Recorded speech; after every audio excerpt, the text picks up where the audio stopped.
இது ஸ்ட்ராங்கான ஆதாரம் இல்ல. அதால வந்து அவர் மேல நடவடிக்கை எடுக்க முடியலன்னு. இது ரொம்ப வருத்தமான விஷயம். அதாவது எங்க சொந்த டிபார்ட்மெண்ட்ல இருந்தாலும், ஏறக்குறைய மோர் தென் 900 ரிப்போர்ட்ஸ் பண்ணியிருக்காங்க.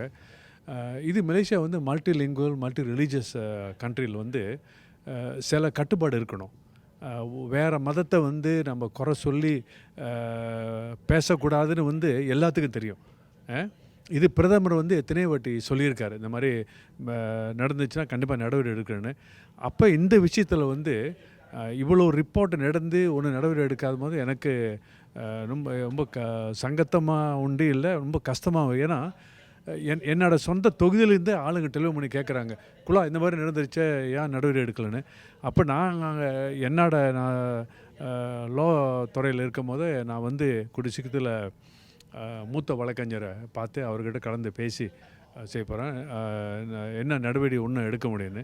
ஆனா எங்களோட மீட்டிங்கில வந்து அதுக்கு வந்து பிரதமர் விளக்கமா தெரிவிச்சிருக்காரு. இந்த மாரி வேற மதத்த குறை சொல்றவங்க வந்து கண்டிப்பா நடவடிக்கை எடுக்கணும்னு. அதாவது சில விஷயம் வந்து நீங்க மதம் மாத்திட்டா அது உங்க புது மதத்த பத்தி நீங்க பேசுங்க. அது வந்து யாரும் தடங்கல் குடுக்கல. ஆனா ஹிந்து மதத்தையோ, புத்திஸ்ட் மதத்தையோ அத வந்து நீங்க பேசுறத நீங்க அந்த மதத்தில இருந்து கலந்து பேசினா பரவால்ல. நான் என்னோட கணிப்புல. அப்ப இது நடக்கிறது வந்து நியாயம் இல்ல. நம்ம பார்க்கலாம் வேற என்ன நடக்க போகுதுன்னு மேல. இப்ப வேற என்ன நடவடிக்கை எடுக்க போறோம்னா, நான் மூத்த வழக்கறிஞர்கிட்ட தான் பேச முடியும். அதாவது கூடிய சீக்கிரத்தில அடுத்த வாரமோ, அடுத்த வாரமோ கூட்டத்துக்கு வருவாரு. நான் அவர்கிட்ட கலந்து பேசிட்டு, இது கண்டிப்பா நடவடிக்கை எடுக்கணும்னு.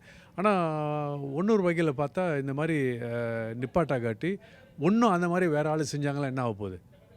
அது வந்து நம்ம ஏத்துக்க முடியாது. எனக்கே சில ஆளுங்க பேசும்போது வேற மதத்த பத்தி நான் சொல்லுவேன், நீங்க அந்த மாரி சொல்லக்கூடாது. உங்களுக்கு பிடிக்கலன்னா நீங்க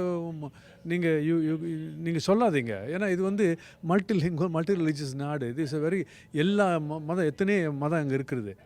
you are not expert on that. Expert இருந்தாலும் நீங்க பேசக்கூடாது. இல்ல நான் நினைக்கிறேன் அரசாங்கம் வந்து ஒரு அறிக்கை விடணும். இது வந்து டிபார்ட்மெண்ட் தெரிவிச்சுட்டாங்க. Maybe religious affairs minister somebody of knowledge should do. எனக்கு ஐ எம் நாட் ஹேப்பி.